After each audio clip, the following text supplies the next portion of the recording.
You're listening to the AFTERBUZZ TV Network, now the largest new media platform on the web, and your #1 source for after-show entertainment. Very good, Keith Johnson.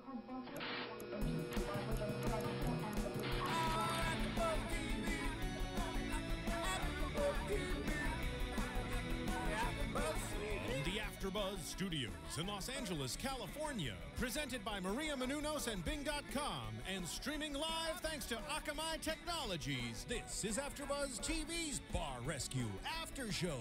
We'll break down tonight's episode and get you all the latest news and gossip. And now, another post-game wrap-up show for your favorite TV show. It's AFTERBUZZ TV's Bar Rescue After Show.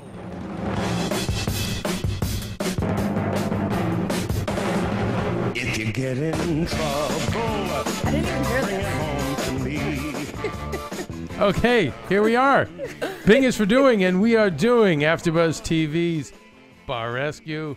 I'm sitting in for Phil Svitek, Keven Undergaro, and next to me, of course, Dorinda Barker. and we have someone new. We have a rookie. Her first show at AFTERBUZZ. We're really proud to have her here. She's a very, very good friend of ours, and a former waitress, not a bartender. So we're going to get a little different perspective. Yeah. Also, kind of a college student too. Yes, you could say that. Introduce yourself to all of us. McKenzie, Fayne, everyone. Yeah, nice to have you. All right. By the way, I love your name. Thank you so Mackenzie much. Fayne. My mom gave it to me. Yeah, nice work, Mama Fayne. Lee Fayne. Okay. By the way, that song is it's a classic. It's the Hawaii Five-0 theme song, but there's this guy, Sammy Davis Jr., who decided to create lyrics and add lyrics to it and sing it in homage to his dear friend Jack Lord, who starred in the original series. Yes. But it's the meaning, "You can count on me." Is that why we used it? Because you can count on John Taffer. Always. Always. Always count on John Taffer. There's not been one episode we have not been able to count on John Taffer. He never lets you down, even with the Vegas dude. Oh my God. Oh my God. So tonight I thought an amazing season opener, maybe one of the best. I agree. It's up there. We'll get into it all. I was, Yeah. I mean, so just in much. terms of, I think it just, I don't know, it fired on all cylinders. Not the crazy factor like like the pirate show. 2 minutes, 28 seconds in, and we're talking. I don't get these inside jokes yet, you guys. Well, Come on. okay. We're Well, gonna have listen. to sit with you. You definitely have to watch the Pirates episode We're gonna because have it to will do it. be mentioned every episode. Phil, we we have. need to. Okay, so McKenzie, it's nice to have you on the show. We love new faces, we love new voices, we love new thoughts and opinions. Phil, she needs to see the Pirates episode. She needs to see the Cockroach episode. There's like so many. Oh, All right, else you is know this what? thing? I'm just gonna watch them all. Yeah, do the binge. Okay, Okay, binge yeah, on it. yeah. Yeah, then you can join us. Anyway, so it didn't have that the Brandon. It didn't have the crazy funny stuff, but it had everything else that Yeah. And as far as a family component to it, even more so than some of the other family ones, you know, and everybody knows I love A Horse Walks Into a Bar. That's one of my favorites as far as a family episode. Right. But this Well, it was is yeah. that one. This is one too, where they really brought in the family component. Oh yeah, it was mainly he kept saying the whole time, "This is your family. Like you're doing this because of your family, and you ruined it, and all that." So And unlike the Horse Walks Into a Bar, that family, although they were stricken with alcoholism, they at least had grown up around. They were into the bar culture, the bar climate. These two parents seemed like total civilians. Yeah, and that's the thing. And the sons did too, really, for that matter. But I Yeah. mean, When he said he's been in the restaurant business since he was 16, and he looked like he had to be at least 30, right? yeah. he at definitely least. had gray hair though from all Yeah. this. Yeah. The past 3 How years. could you say you've been in the restaurant for almost 14, I would say about 14 years. We'll go at least 10 years and not be able to run a bar. Yeah. How can you do that? I mean, I have lots of opinions, but do we do it or do we go in order? Do we start with recon? Okay, let's start with the recon. We'll have a lot of time for all that other stuff. Yeah. Very interesting recon, because from the get-go, they obviously cut it down for editing, but whatever John and Russell, I think it was Tiffany was the chef's name. Yes. Yep. Okay, whatever they saw, for John to say, "Hey, I don't even know if we're going to do this. You guys go see if this is even worth doing." Yes. So who knows what they even saw, but that's something different. We've never seen that before. No. Didn't even get out of the car. Didn't even get out of the car. And there wasn't really a recon. Like, there really didn't. They sent those girls in, but there really wasn't much to it. I feel like it just flew by, and then they just sent Russell in. Well, again, they saw. I mean, what they saw was insane. I loved, and this is maybe a producer's touch. I love the iPhone footage of the girls shooting the bathroom. Yeah. So McKenzie, we've never seen that before. So I thought that was great. Oh, that was... I mean, other than, no, let's talk about how disgusting it was. It was but so I'm saying, bad. but TV-wise, wasn't that great to see? It was great because it looked gritty. It looked real. Yeah. And that's the whole point. Yeah. It's like something I would go in with my friends and be like, oh my God, you have to see. Right. Take the video of it and whatever. But it was, why were they barefoot? I don't understand that. Were they barefoot? Did they have flip-flops? No, they had I think I flip-flops. missed But that. even still, I would have had rubber on. boots Yep. that went up to my knees. Like I would already I would have have a phobia. I of would bathrooms. fisherman waders. I have a phobia of like bare feet. So I can't even go to like a water park and have like, you know what I mean? And walk around and I don't know. You know, it's funny. Maria, my girlfriend, watches this show a lot. You know, she's a huge fan. And it's really made it difficult for her now to go to bars and to order food because she's like, who knows when you draw the curtain back what you see? I know. That's why I like to go to restaurants that have open kitchens. Yeah, because you know. Hibachi. Yeah, because You can watch them. Yeah, Because you can see them. what's going on. But the girls, they tape the bathroom and they're out of there, and in comes just Russell and Tiffany, which was interesting. And by the way, like we were saying, it felt like Russell was second in command tonight, where he really stepped up. He did. Oh, by the way, before I forget, huge shout out to him because I know he's listening right now. Oh, he's the best. He's fantastic. I love that guy. Does anyone have a better drink shake than Russell? No. Oh no, that's Did intense. you It was see? Like he's amazing. He is. On behalf of joke. Anthony is best in the world. Okay, of okay, course. so Let's get to in that. the world. part. Vegas, Like, Kansas. Excuse me, you're right. Russell is second best. To Anthony. But he really stepped up. I thought he was great. I felt like, God forbid if something happened to John, he could have held it come down. right in. He would have done okay. Yeah, he would have been able to take care of it. I thought, yeah, that's what. Oh, I'm sorry. What I'm wondering as we watch these shows, and as people are getting better, how do you prevent? I wonder as producers, how do you prevent them from doing a little bit of cleanup? Do you know what I'm saying? Like that was perfect TV. The fact that that place was the way it is, but how do we keep these bars from? Okay, they send their tape in, they get cast to be on Bar Rescue. And how do we get them to not clean up half the place Clearly beforehand? They don't care though. Do you think they're coached? I don't think so. I mean, No. maybe in a form, but they were so oblivious to the fact that their bar was that bad. I kind of feel like, or even if they weren't, they were so lazy that they didn't really care. So they kind of pushed it to the side. You can't. I don't care who you are. You cannot fake that. You cannot fake that nastiness. Right, but why wouldn't you, if you're them, why wouldn't you use that, get them to come, but then say to yourself, geez, I don't want to get embarrassed on national TV. I don't want my bar to be that badly ransacked. Why don't I clean up half of it? Like, don't you think some of them think that way? They're so used to it. I don't think they really. When you're used to your own filth and living in your own filth. I see that a lot with people. Yeah, when you live in your own filth, you don't see it. Hoarders, they get so bad and they don't realize. It's such a recipe for failure. Ugh. I mean, it's like it's really tough to succeed in anything when you're messy or disorganized or filthy. Yes. I agree with you 100%. I felt it was very sad because you could tell there were such nice parents, and this is where these guys end up. We always get the hate mail from these people, the people who know them, but he to me seemed kind of like a spoiled kid, where the parents put up all that money, and when John called him out, it was, I can't believe I'm being told I'm a failure in front of my parents. He was making it about him. Yeah, and it wasn't about him. It was about his parents, and and I know we're gonna get it, but I just felt his father, I don't care how old he was, should have just hit him upside the head Right. and said, take stock in your life. Right. And if not for you, take stock in your life for us. Exactly. But that wasn't happening. But they were very passive parents, and I think that they let those, especially him. I think he walked on them. Because Jason, the other brother, he did so much more. But I also think that he did as much as he could because he was so fed up that he didn't want to do any more. Like, and he was did doing it a lot. Yeah, he was doing it all alone too. There's only so much one person can do.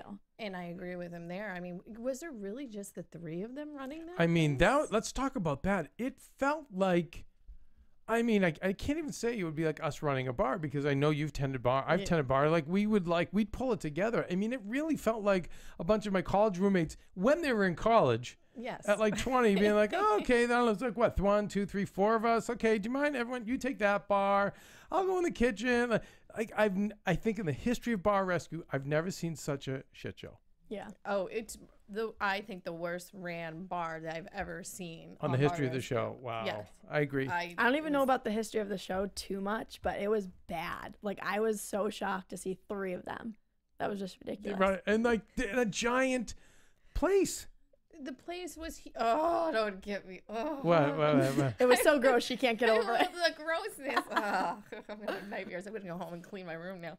But the thing about it is they had that island bar, not using it, instead using a sidebar off to, I think That was to the so left. weird. Oh, that was the worst idea. Like, who said, oh, this is a good idea? I think it was just, okay, that works. And I'm going to go back in the office and Facebook. Do you know what I mean? That's what it seemed like. He wasn't proactive. His body language to me wasn't somebody that was a get up and go person. And that's why the whole time I was like, this is never going to work.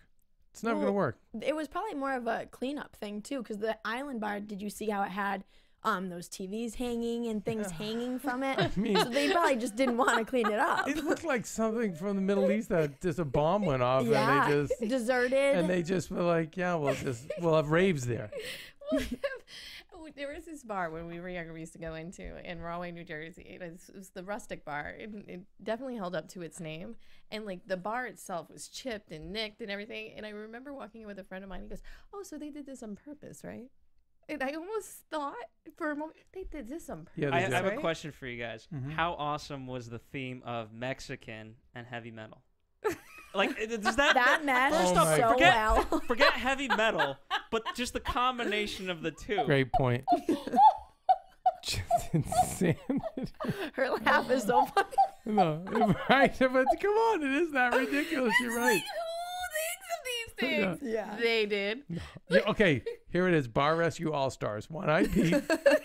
Right? We have One-Eyed Pete the Pirate come into the Mexican bar to do heavy metal. I'm going to get the baseball guy from the Canyon Inn. Oh, God, that guy was awesome. I think Bar Rescue All Star. Yeah, you're right. Thank you, Phil. That's a great point. That's just, but it seemed like he was probably just a fan of that kind of music. Yeah. And this was an excuse to have kind of people he knew come over. I don't know. Yeah, it was probably just his friends. And Like, oh, let me play your bar. And we'll open up when there's bands. I was just going to bring that up. Yeah. You are in debt. $1.5 million. I'm just going to say that out, and you only open up when there's a band. That's it. Yeah, no nuts. You But when have when people don't have a sense of urgency in life, when they're not proactive, and I hate to say it, like, Phil knows. So you have your pet peeves about the bare feet and all that, right? Okay. Oh, you should have heard us. You should have heard us watching the show. We actually watched it Everybody together tonight. gasped. It was just like, I was wiggling in my chair. She's like, there's the part. Water comes on his toes, and Oh. it was gross. So here's some of my weird theories that I'm sure I'm just gonna get tons of hate for. But when I see guys in one or two things or both, when I see guys in Hawaiian shirts or guys in flip flops or sandals, I'm like, not a worker. And when people have come to me, and you know that, Phil, right? How many times they've come in, I'm like, goodbye, out, not a worker. Because if you're a worker, especially you can't work, you cannot move. I've seen guys lose toes on construction sites for not protecting their feet, but you are not ready to go. You're just ready to move around really slow, be a snail, be a and all that place needed. Look it was one night. That was not a professional crew that came in there. One night they cleaned it up. You guys, it was like, and how many days was that thing closed when there were no bands?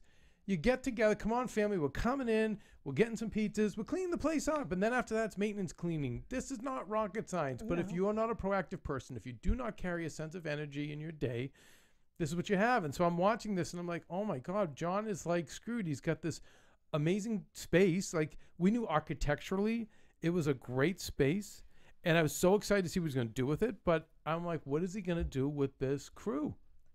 And for him to say, I'm not going in there because I don't think I want to do this. I don't think was even like a put upon thing. I really think he felt, I don't think I really want to do this. Yeah, why am I here? Because how could he? It was the equivalent of some warehouse out in the desert that every now and again kids had raves at. Oh, Tuesday night, Jones is throwing a rave Tuesday. Oh, no way, gnarly. And then, like, they all kind of show up when they want. Whatever money they make, whatever. And so John's like, really? Like, where was his crew? Like, who the hell was going to step up?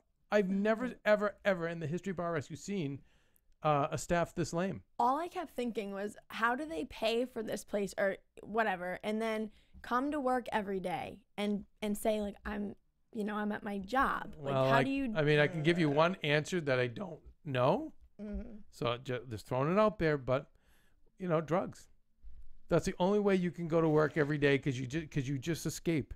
You just what I mean? And who knows, right? When you see it, and by the way, that area there's a lot of pills and there's like a lot of in the desert area out there. But I'm not saying that, but it does seem indicative. It's that kind of behavior where you just check out. Maybe he was just on the computer and that's how he checked out. I don't know, but that's how you can live with it. Well, Anthony's sprinting down the street is a little bit. Oh my God! Wait, let's not jump ahead because that was also weird. Wait, stop. Phil, keep me on track here. Where should I go? Okay, so Raise the Bar promo. Raise the Bar. Oh wait, Raise John's the Bar book. promo. Yes, John's book. Phil, when does it come out? Does it come out Friday? No, tomorrow. Yes. Okay, so John Taffer, like our God, he has written a book. He's about to go on tour to promote it. And Phil, from what I understand, it's about the bar business, but is it in typical John Taffer style where it's general success as well? McKenzie will have a book report on Friday. Ooh, okay. Sounds like a challenge. But Phil, is there a description on Amazon? I will look it up. I'll Please. look it up for you right now. Because I'm just excited to get further in his head. Like McKenzie, one of the things we do here is we have everyone at AfterBuzz watch the show because it's been so educational. I mean, But you haven't yet talked about the his great speech of if you do tomorrow what you did today, you will get the same results that you did yesterday. Yeah, from Ben Franklin. I think I'm misquoting it, but Embrace solutions, close, not you're close. excuses. Yes. Well, he says that, but basically, so if you're doing the same thing every day, so Anthony, if you're hiding, if you're just talking to girls and putting out bad drinks, and Scott, if you're just going into the office and sitting there and doing nothing, you're not. Tomorrow is going to be the same as it was today. You're going to fail tomorrow. You're not going to make any money tomorrow. But if you do something new today, like, okay, you know what? I'm not going to be in that back office. I'm going to be in the front. I'm going to get involved here. Then that's the only chance you have at making something different for tomorrow. Getting your results, and that's one of many John's quotes. But I mean, he's fascinating. I mean, when I went lunch with him, he was going over some of his, just even some of his techniques in hiring. He has this amazing way of hiring people. He asks you a series of questions you never see coming, and then he's able to really take that and figure out if you're the right person for the job. And it's funny because there's in our other office, we're looking for an assistant. And I said, we should talk to John, but I'm hoping his book, I'm sure it's in there, Phil, in his book. In terms of the reviews, they're saying a fascinating practical guide to what exactly makes a bar into a great bar, and much can be applied to any business. Now, is that a review or is that a description? The description is if there's anyone who can prevent a bar or restaurant from going belly up, it's John Taffer. Widely considered the greatest authority in the food and beverage, hotel, and hospitality industries, he runs the biggest trade show in the business and has turned around nearly 1,000 bars and at least that many restaurants. Absolutely. So, there you go. so Okay, that's so it is about improving your bar. But I would recommend. I'm reading it. I don't own a bar. I probably never will. But I'm reading it because I've learned so much just about business. So I recommend to fans of the show, but also just fans about starting a business in general. When you see this show, you just see the mistakes these people are making, but it applies to any business. And actually, it on life. It does. Yeah. What he says, Absolutely. it applies to life. And I've learned a lot from him from watching this show. And people think I'm crazy when I say that. No, you're not. You're outside not. of like here. But you learn a lot because don't make excuses. You make excuses because you can, because you don't want to do it. It's out of fear or for whatever reason that you do. And I've learned so much from him because he charges through and does it. Right. And that's the most amazing thing about that man. And probably one of the busiest men. Oh yeah, I'm actually worried because if his schedule, there's other shows he's doing, and he still has his full-time job consulting, and then he these 2 conventions that he runs that are the biggest in the world, and I'm saying to myself, like, he said he's tired. He said, John, I don't know how Maria does it. I'm like, well, she's tired too. but you know, this is his time now. This is it. This is his time. You know, so this is the time. You know, we need him out there. But it was funny because I was going into this season nervous that we were gonna have a dip. Mm-hmm. And man, we started out great. I think I like the idea of the iPhone footage. I like that they're switching things up a little bit. I think that's gonna help. Yeah, the raw footage of the 2 of them having that fight, Mm-hmm. and that was after that was after the stress test, right? No, no, I think it was right before. It was right before the stress test. Mhm. I loved it because you felt like you were there and Right. sneaking into their world of Right. what was really going on, and it didn't seem staged at all because I do feel that the 2 of them did fight like that. Mm-hmm. Because if you called his mom and dad, you would fight. He like did that. Okay, which I Mhm. was like, that's great because you know, I have this someone in my life that's my brother. You know, I mean, Yeah. it's fine. That's not my biological brother, but it's my family brother, and it's we all share everything, and it's nice to see. But when he ever said, you know, this family does something to me, like he separated himself, Disgusting. right, when the spotlight was on. So I thought that was very revealing. I'm like, really? Are we really family? Because if we were, you wouldn't be saying that. Well, it seemed like it was only family when it Convenient. was, yes, for him. Right. And whatever worked for him. He seemed like one of those guys who would just take for him. And he had an easy ride. You know, he had the run of the place. He had everything. And when the mom said, I've asked him to do these little things, she mentioned, like wiping off the banquettes. And he's like, well, this family, I was like, oh, Really? This family, right? Really? This family is the reason why you're paying your bills. So shut up. And I, Sorry. yeah, no, I That's felt, sad. I felt the exact same way. I was like, I don't think you're family. You wouldn't have said that. And I was, I mean, when the cute new staff came in, I was like, oh, forget it. He's gonna try and pick them He's all gonna up. hit on all of them. Like he's never gonna do his job. Should we just move? Okay, They laughed at. clearly they failed the stress test. Worst stress test we've ever seen. Oh, yeah. I mean, it was like, And I felt bad for the But parents. for me, I want to talk the fact that you're claiming to be the best in the world, and you have Russell Davis, who is considered the Yeah. best in That the was- world. imagine. Like, you clearly can tell who's better. You can have a challenge and things like that. Like, you have to at some point be like, dude, okay, you're better. Phil, And just comp to that. Russell just walks in and he's already better. Mm-hmm. Like, I it's understand, the but- truth. It's like the... But why wouldn't you? You know, it just baffles me the level of which you're willing to fight for. Like, dude, I'm still the best. But he even messed up on the drinks, and he told them, and he was like, "Oh well, I'm still the best," and all this. Yeah, no, like, yeah, you're yeah. cocky, He so cocky. he didn't give up. No. No, he wasn't backing down. I was, I can't. And he didn't know how to make I mean, your listen. starter drinks again, as a bartender. but Starter I drink. remember 4 But drinks in a again, row. it was, and by the way, the mystery meat. I mean, it Oh, was this. poor Was, I felt I'm- so bad I for felt him. bad for Jason. Yes. I though. felt so bad. He needed a manager because he was willing to work. So He was a little baby. He just needs someone to direct him. That's all he needed. And he seemed like, besides the parents, the person who really cared about the place, and he really cared about his parents. And he even said, I've never done this before. Right. This is, Oh, but they knew. Like, did you notice, like, she didn't yell at him too much, Tiffany? No. She was like, where's your boss? It was, but normally McKenzie, they'll hammer the people in the kitchen. They'll hammer the cooks. But they knew.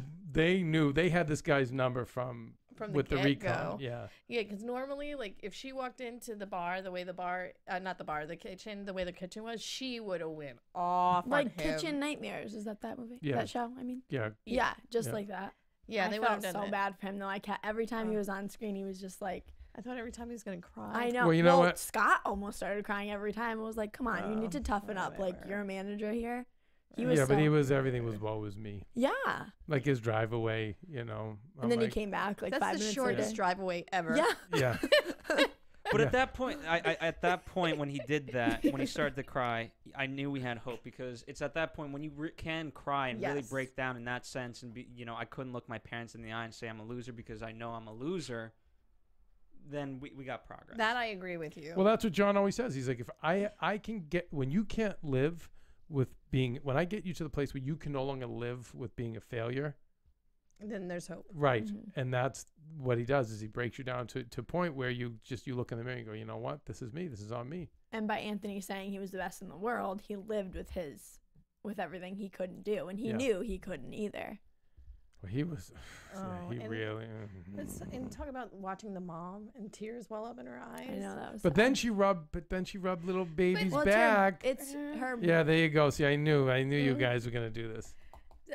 No. That's the problem, though, you guys. They should have had a backbone. Definitely. But that's when she felt bad for him. Like, you guys are old and you're gonna be out on the street. No, And there's he's no not gonna feeling take you bad in. for him. No, Yeah. no. But that, you know what's Phil? Here I go, ready to go. I'm with you, by the way. I know I'm you are. with you. Phil. I want to. I know I you wanna are. No, say but 10 listen, curse but you know words what in a row. But you know what I kept thinking of, Phil? Go. Is when I talk about the bully word. Oh. Okay. I know this. You know this. And so you see John, comes in, he yells, whatever. And you see that moment where that mom is then feeling bad for him. And I feel, listen, nobody likes bullying. Nobody likes what's happened to the people in this country who've been bullied. Obviously, that's crazy and has to stop.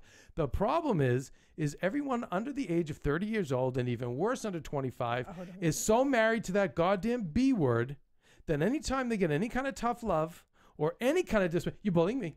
You're disrespecting me. You're bullying me. I'm being bullied. And you know what? And it makes me effing sick. Because you know something? Like, and I'll tell you, like, I know what it's like. My nose busted. I've had, like, listen, and I'm not going to get into that stuff, Phil. You're an immigrant, okay? And whatever. It's like, we've all, right? And I know you've had tragedy, Dorinda, because you know what? I know how you relate to these people's pain. I know you cry about it. So I know you have tragedy in your heart. You know what bullying really is. I do, and I just don't understand. Some of my best teachers, and I think we've talked about this before, some of my best teachers have busted my balls. Actually, those were my best teachers, were the one, and I'm not just talking about, like, scholastic teachers. Any kind of teacher that I've ever busted my balls. But at the end of the day, when you learned your lesson, they would be like, I love you, you're great. Right. But it wasn't about. And by the way, even if they didn't, the bottom line is you learned the lesson to be better later, and so that's why when I saw the mother go, I'm like, no, don't. This is not about. Let him. He needs to sit in his shit right now. Yeah. He needs to accept that. He's been hiding in the back room. He likes heavy metal music. This has just been a joke and a game to him. And you guys have lost your future. Not him. Yeah, but she can't help that. She's a mom. No matter what, she's gonna. Well, by the way, again, there you go. But you were raised from a different generation. A parent, your job as a parent, mom or dad, is to listen. Like Maria's parents always say to me, like, as I live with them, and they're amazing people. But I see how successful Maria's been, and the one thing they would always say is, we disciplined her, but they would tell her, like, listen, when we're telling you can't do things, you think we like this? You think we like saying you messed up? You think we like saying you can't do this or you can't do that or slapping you on the hand? You think we like that? It would be more fun and much easier for us to rub your back, tell you everything's fine. But no, we're doing this for a reason. And that's why I see Maria, like, the success she's had, because that's how she was raised. So your job as a mother, is to say, hey, you got to pull it together, or we're pulling out. but she should have said that a year ago. But when Yeah, it was she 300,000, you know what? Good. Now go cry. But it's about it's about your dad nights, not about you right now. Yeah, a lot of it was their fault. They should have. Absolutely. But I still feel bad for them because ultimately they're the victims. But that behavior just perpetuates it. Well, I think unfortunately a lot of people are raising. And I don't want that's a whole different episode. No, but it's true. But they're raising a bunch of wimps. Right. You're raising. You know what? Helicopter parenting. Padding everything, not allowing the kids. So, like John Comerford was one of our hosts here. Not having competition anymore, like baseball That's right. games. Like, it's all please over. Don't get me started. But so what they do is they pad everything. So these kids, like you guys, don't know what it's like to feel pain anymore. You think you do, but you don't. No. And so the problem is because you also don't feel pain, you're just sedated. And that's why kids walk in. One of the reasons why kids will walk in with guns and do crazy things because they're not feeling anything. Like go through the suffering, go through the pain. That's what makes us who we are. Anyway, John's not afraid. John's not afraid to lay that out. Is my point, John Taffer, and I don't feel. I thank God he's there, and I see, but I have seen in other episodes because we have had other episodes where the people have been financed by their parents, and it's been the same thing, right? Yes, we've had a couple of those episodes where. And John was crying. Remember the last two times he was. You could see his eyes well up with tears because he feels bad because he's from my generation of work your effing ass off, and you have some ungrateful little troll who's just pissed away your life. But and you're too old. Those parents are too old to go and make it back. They're done. Yeah. They're done. The guy couldn't even slice chicken. He's gonna now go out and come on. It's really just about somebody going in there and putting their foot down, and that's what he can do.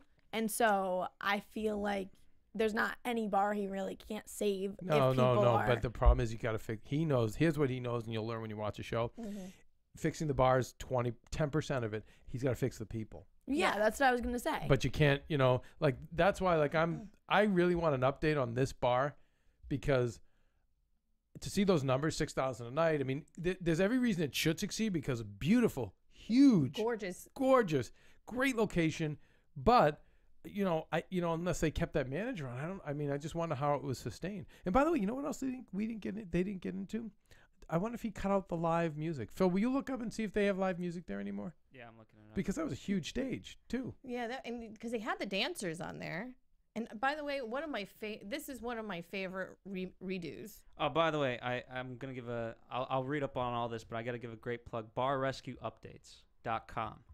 Really? It's gonna come in handy, I feel. So let me read up on that. Sweet. God, this show is such a strong following. I mean, talk about what you would think is a niche, but when you talk to people, I know that show. Like it's it's a lot of people who are somewhat high in their career. I get a lot more of those people saying, "I watch that show." Really? Yeah. Well, that's great to hear. Yeah. But see, I think it's my sincere hope is because I love people to be empowered. Is people who are not high up on the ladder to watch it and learn. Watch.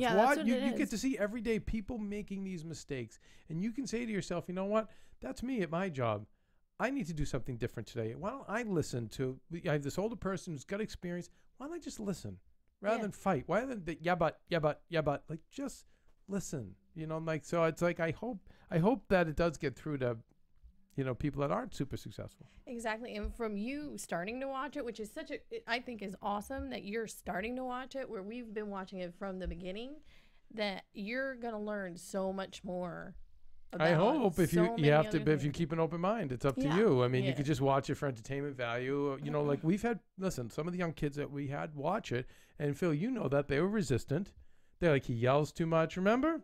All my no, because you know what? All my love bullies, the Chef Ramsay show. I loved that, and I do too. That Chef Ramsay's show was a gateway drug to me to get into Bar Rescue because I love him and I love that show. But then when what you're gonna find here's gonna be the difference between the two: both compelling, both entertaining, both compelling guys, Chef Ramsay and John. Both very entertaining to watch, and both really care about people deep down, and it resonates. But where Chef is Ramsay, he's probably a really good chef. John not only, think about this, McKenzie, has to oversee a menu.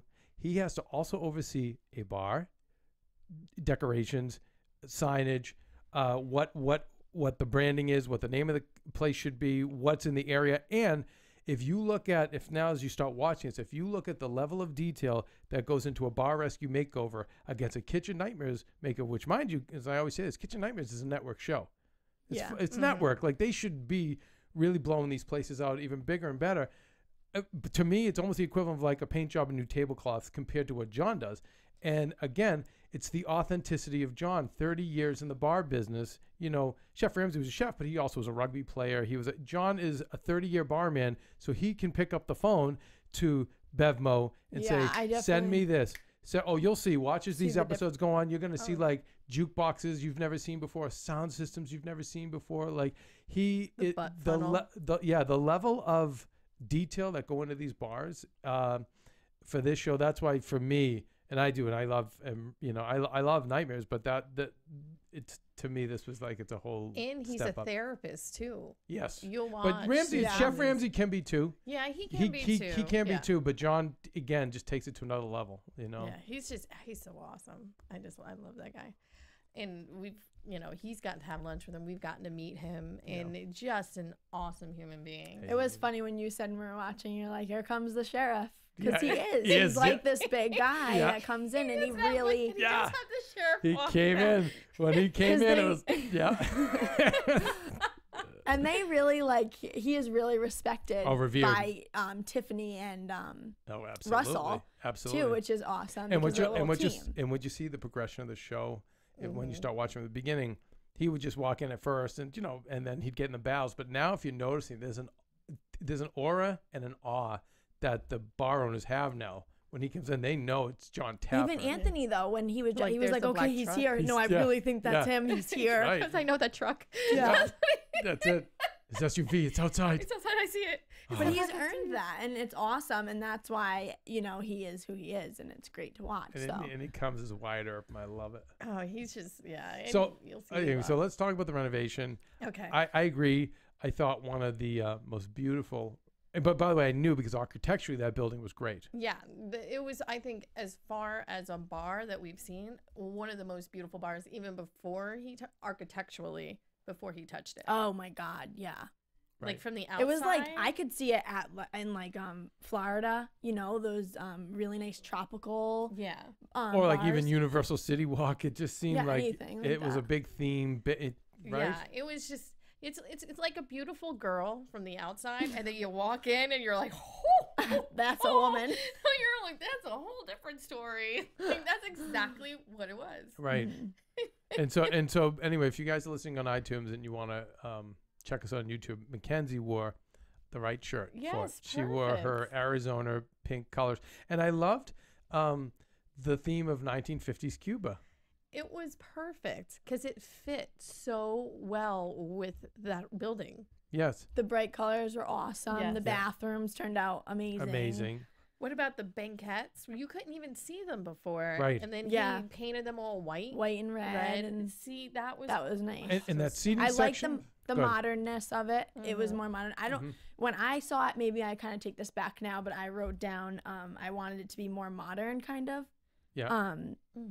But I don't know. That's just. Well, what I liked is that seating section. Do you see how he put in those little scenes? That was like it was, when you open the window. Yeah. And to me, I thought that was that just gave you great depth up there and lighting. It was almost like I was nervous because it's so much bar, you guys. It's so much bar, and means you got to get a lot of people in there, and you need manpower to run that. Yeah, and what I loved about it is what they did with the other bar and how they, kind of closed it off, but it could be used. You're right. You get a you get a name band in there, cookie cutter, man. You lift those awnings, so nice, and you're good to go. You're bringing some bartenders just for that night. I mean, someone really could crank out of that place. I was so excited to see the new staff, and did you see the girls even laughing at? Oh yeah, that was the best. Because you could tell they were professionals, and they were. Yeah. Idiot. And by the way, I'm going to give a little shout out to I believe it was Gab and Nick, the little cooks in the kitchen. Oh, they were great. Because you know what I said? just what I want. Nerds in the kitchen. Oh yeah. Yep. You said Because that. they'll work and that's they'll right. want to make things. They'll That's it. want to create, That's right. which is amazing. Yeah. And Jason won't have to have so much. Yeah, and then heat Jason on can him. know, and then I'd have Jason just kind of stocking, cleaning, doing stuff like that. Maybe he'd do the prep work. Yeah, during there's the a lot day. of prep work in what she was Yes. throwing out That there. right, a lot of marinades and things like that you would do in the morning, I suppose, right, Dorinda? Yeah, that's everything that you would have to do in the morning because it would be too much. They wouldn't be able to do it during the shift unless they were running out of stuff. But it was just too much to do. I mean, it looked amazing and great, and she was awesome. I just thought if you're only going to have one person in the kitchen. I'm nervous the whole time. But by the way, there's such a bigger question here. This is such a big, beautiful venue. Yeah. That I was thinking to myself, it's like, okay, you find a way to hold it down for 2 months, and then you sell that place Yeah. because you get someone in there that there's a value to it. John made it valuable. Prove that, maybe suck it up and prove for like a month or two that it can make money, and Hightail it out. But even get like, it out. what you were saying, how he made it into more of like a day thing where even families could come and have dinner. Absolutely, and during which the day, is great. You're right. There Yeah. was so much when he was done. There was so much you could do with that. So place. much opportunity to make money now. And no more headbanging metal music. The worst. Oh, By yeah, the way, that so sucks. I would my bar that I worked at was had live bands, and that was the worst. Is when we have those. It was just fights. They never spent. None of those guys ever had money. They would literally have 4 cents in their pocket, and they would just come fight each other, wreck the place, smash the bathrooms. They would just keep coming up to you for water. Can I have water, dude? That's Can I have it. water? yeah. Water. Yeah. All night. high. Yeah. They're always high. High, violent. Yeah, the worst. I'm like, you almost couldn't pick a worse group to cater to. Yeah. Unless you went punk. Punk's bad too. Punk is bad, but I mean, I've So seen what a would share you- mosh pit or two, but What would you want to see in there? Ooh, Especially now that it's Cuban. I don't know. Maybe you do. Maybe you go all the way with the Cuban thing. Maybe you don't do the live bands. Maybe you go all the way with that, and you give it, and you cater to college kids. Like, hey, it's fun. We're going to this place. It's all Cuban. The college thing was awesome because that's where they're gonna make their money, obviously, and they kept saying that. Right. But with the college thing, I think the Cuban was a good idea. Or you can do even like Latin jazz, like have a couple nights with Latin jazz. Because there was a place I used to go to when I was younger that had Latin jazz, and it was amazing. And it was a college town, Rutgers, a big college yeah. town. People loved to party there, and people would go to this place and it'd get packed and dancing and fun because Latin jazz is upbeat more so than regular jazz. Though I do love that music, and it was amazing. I have a feeling by now they've gone back to just not metal but bands. Phil, do we have any update on the new place? All right. So, on July 16th, the city of Tempe reviewed the bar. A 59-page report was filed. Heavy metal music did come back, primarily the band Camelot, and the bar has great. since it's pretty much been closed down. No No. way. There's been numerous Facebook posts saying Bar Rescue ruined this bar. Oh my by- God! by- No. Wait, I'll explain that. I'll explain. I don't that. think the staff Okay, was ready. By the way, No. the staff, by like those guys. Okay, so what ends up happening is it's the staff. It's also the friends of those shit bands because their like free hangout was taken away. Yeah. So we see this all the time. I knew that it couldn't sustain because of them. That's what I'm saying. John can't fix them. That's a great the bar. What needed to people. come in was a new staff. I mean, because that was such a big venue that almost needed to be run by a corporate restaurant group. Yeah. Or someone Right? who knew how to run a place like that. It I mean, wasn't going to be Anthony because he ran out. But it's one thing but even Dorinda, it's one thing to run. I'm thinking of the Cockroach Bar because it was small and it was just beer, drinks or yeah. whatever. Mm. Like, I feel like almost I could run something like that. Yeah. But this was such a big venue. And you're talking about live music. You're talking about a full restaurant. You're talking about college kids. And just the look of it, it looked like a Chevy's or a Chili's. Like, it looked like a franchise establishment. And I was like, there's no way these people, these guys are equipped. They're just not. John can't change them in 4 days. It's just Nobody so can. sad. Even at the end when we saw Scott and he was like, behind the bar when Anthony ran out. Dressed as Luhata from Dexter. They both matched. I found it a little corny, But but go ahead, that say was what fine. you're gonna say. So I don't know. I just thought it was fake, didn't you? Like he tried, okay, fine, but I didn't buy it. Him trying to. I mean, no. I mean, I think he tried, but it's like it just wasn't in him. It's That's not in him. No, bottom line. It's not in I him. don't His think. like I said, wearing the flip flops, body language, not a worker. Just wasn't in him.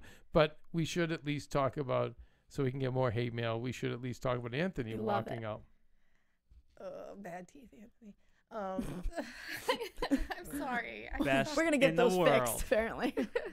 Vegas, Kansas. But like, this is the people, once again, you called them mom and dad, you called them family. Right. And in the midst of all of this happening, you're like, I'm out. I can't take this anymore. I'm gone. You know what? Russell wasn't even giving it to you. Like he should have probably gave it to you. He wasn't giving it. You know, if John was back there, he Well, would've remember, made you okay. So excuse in all my fairness to language. Anthony, my boy, Yeah. he was. I'm sure there was editing. I'm sure. Yeah. Russell. I'm sure. You know. But maybe not. No, maybe not. I don't know. You know, I shouldn't say that because if they were all in like that good vibe feeling, but I mean, I think that again, who knows what's going through his veins. All right. But that actually makes you very short and very, you Well, know. John knew Just- he should have left from the beginning. I'm going to say this about, like, Russell teaches very well. Russell's not a mean guy when he teaches, right? Right. But you No. have a guy here who has such an attitude that, like, and again, you know, I keep joking about best in the world. You'd say that to someone who is the best in the world. Okay, then, you know, as someone like in any sort of competition, like, all right, bro, prove me wrong. Right. You're not, and then yes, Russell will go hard. So I could see Russell going hard, but it is Anthony's job. If you're gonna be that cocky, step up, bro. Yeah, and Phil, Step up. And you've been around Russell in his environment, and you know what kind of worker he is and what kind of guy. I'm taking AfterBuzz field trip to one of his bars. Oh, Bergerac? I went to the Audio Pulse one, Oh, I didn't. Okay. the I new didn't one know. he opened up. Okay. Oh, you have to see, and we'll have it for next week or whenever he's on again. I'll find out from him.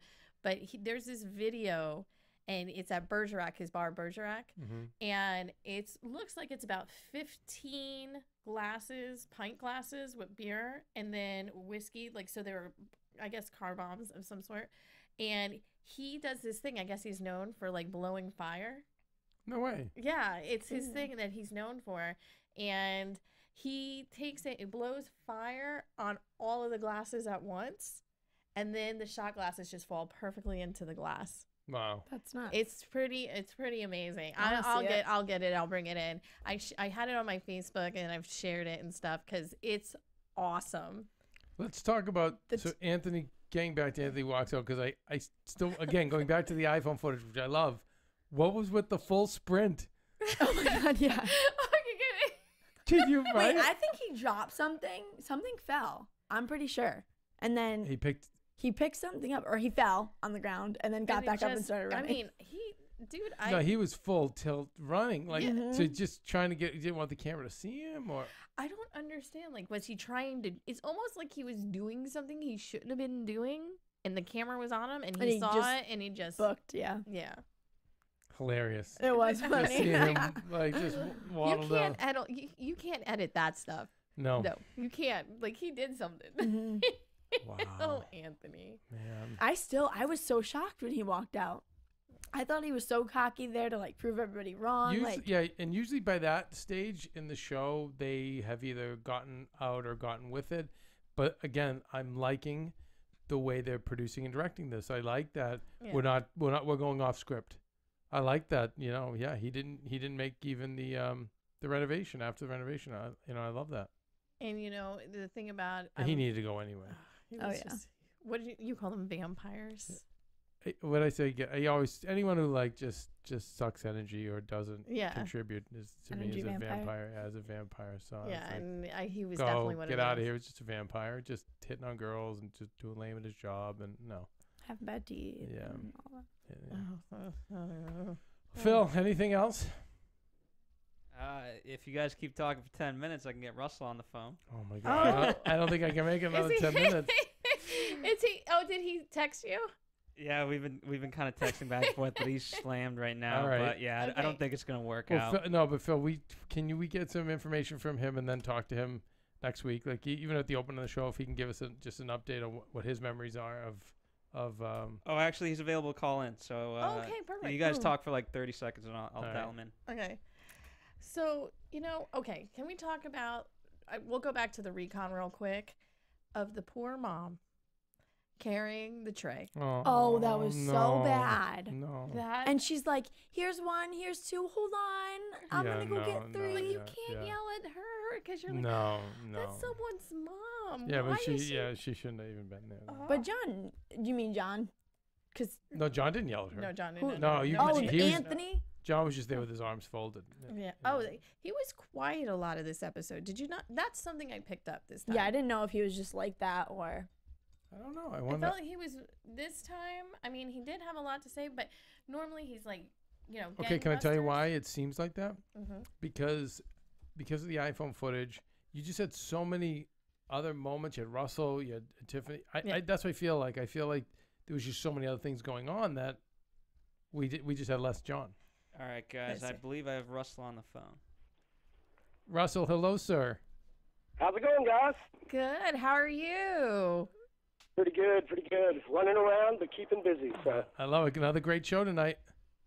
Ah, thank you very much. It was definitely a fun one to do. It was a little bit tough, but it was definitely a good one. So, What were your memories from being down there in Arizona and doing this one? One, it was hot as hell. Yeah, I could see them sweating. It was Arizona, sun's in, so you're trying to, just make sure you kind of keep your cool and everything. A lot of the crew wet down and keep them on their net and stuff like that. But that's just the nature of the beast. But being from Texas, I was a little used to it, but I hadn't been back for so long that I was sweating again. So, Russell, tell me. As far as the characters were concerned, well, not characters, but the people, the players involved that were concerned.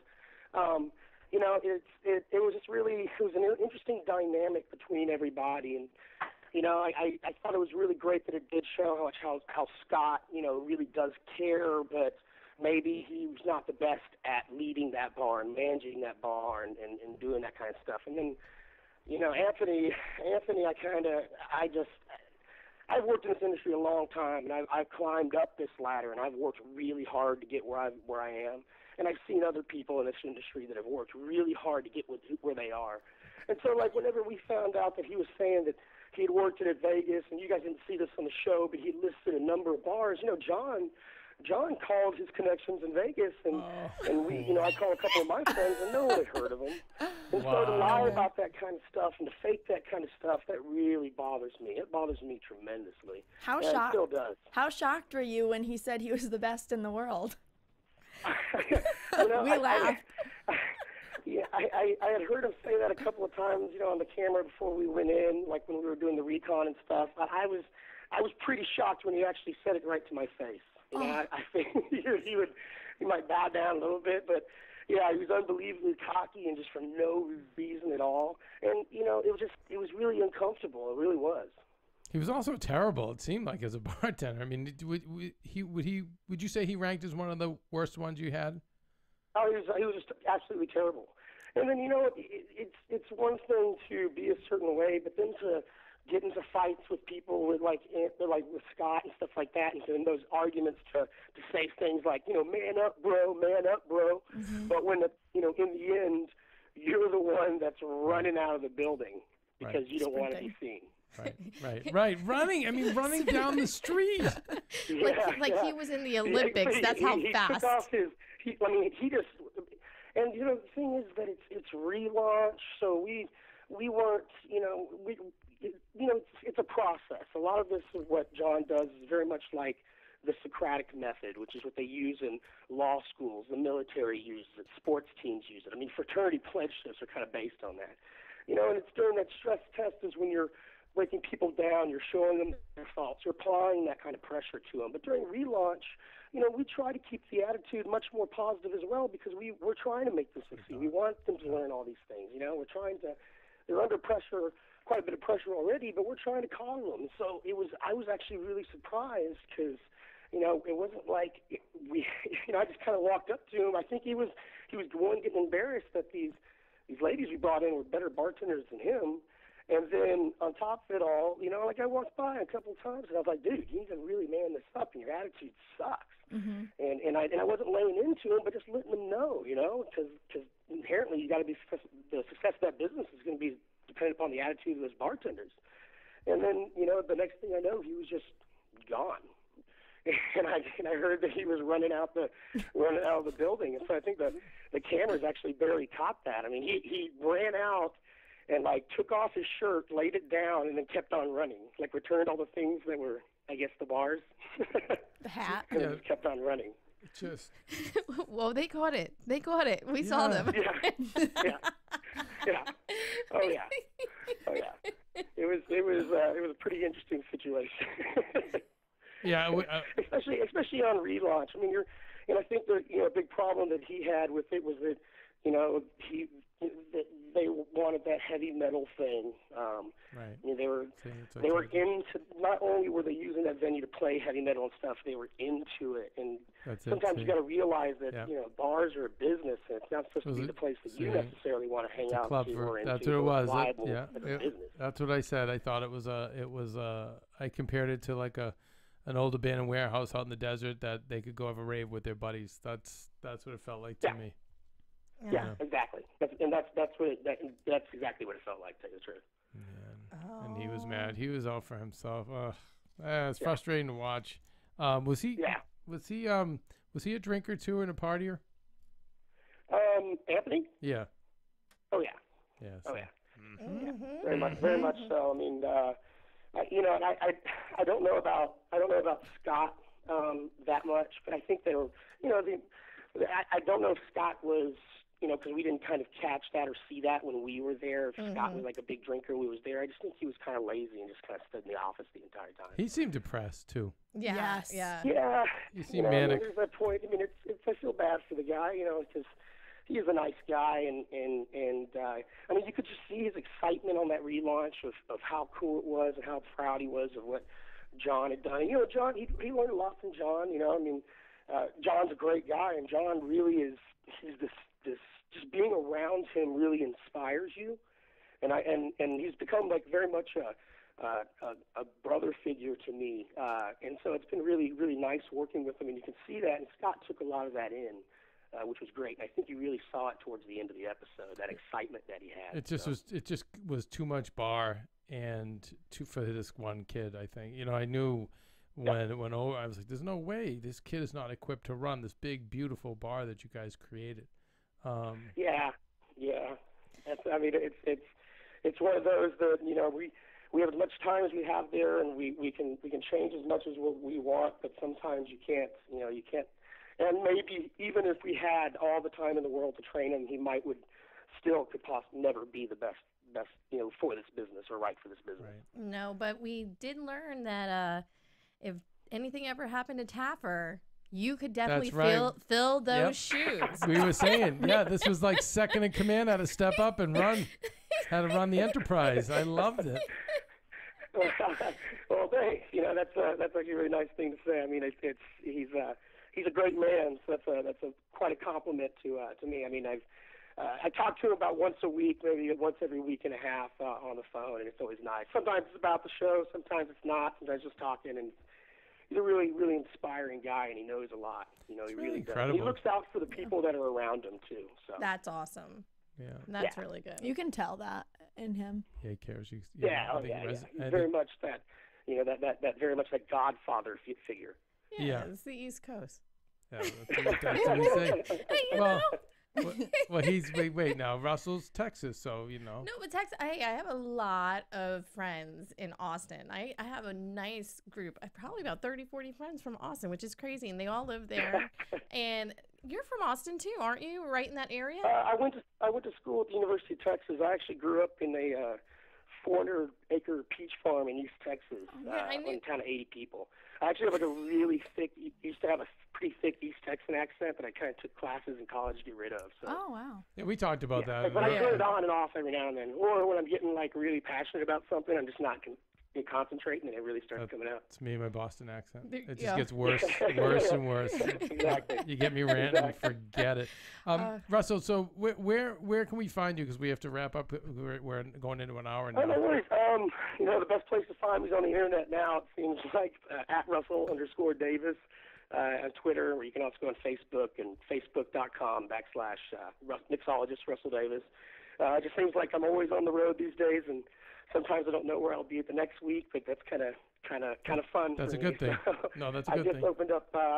Basically, been traveling around, opening up bar projects. I just opened up 2 major ones in San Francisco, an audio nightclub, and Bergerac, which is a mixology bar downstairs. Got to see Phil out at audio not too long ago and had a blast with him too. So. Yeah, he wants to take our staff up for a field trip to San Francisco to see how you guys run things. Awesome. Well, you know, it's been he was there when we were still in construction for Bergerac downstairs, and we just got it open, and they're doing great. We put a crazy staff together. The press is within weeks of being open we got put on the world's best bar list, and so Wow. really Yeah. nice. Gangster, baby. And I was just telling him about the video that you put up, that I put up on my page.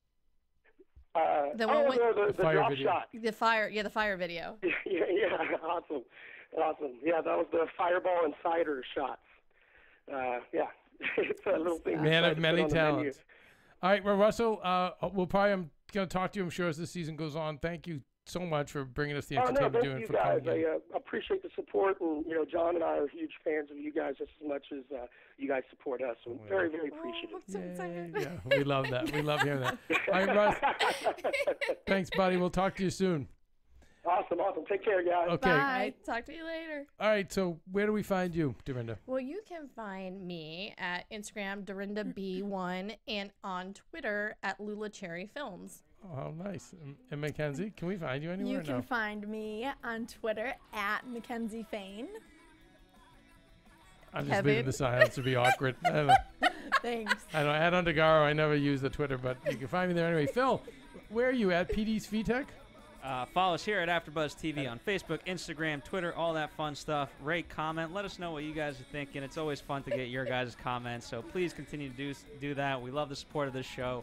You know you love it as much as us. I think we're going to get killed by the friends of the owners of this bar. Oh, the headbanger! Oh, the yeah. headbangers! They're gonna have a ball with Yeah, us. we're Like on words. Yeah, we're gonna get croaked. Anyway, you guys, thank you, John Taffer. Please go to Amazon, put in John Taffer's name, find his book, buy it. I know I'm gonna Raise the Bar. Available tomorrow. Raise the Bar, available tomorrow, and we'll talk about it next week. And McKenzie will be looking forward to your book report on Raise the Bar next week. Everyone be excited because it's going to be awesome. I'm sure it's gonna be. All right, guys.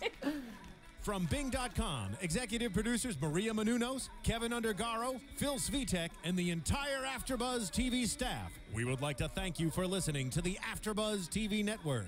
To watch or listen to other after shows and post comments or questions, be sure to visit AfterBuzzTV.com. I'm Sir Richard Wentworth, and this has been a presentation of AfterBuzz TV. Buzz you later. The views expressed herein are those of the hosts only and do not necessarily reflect the views of AfterBuzz TV or its owners or principals.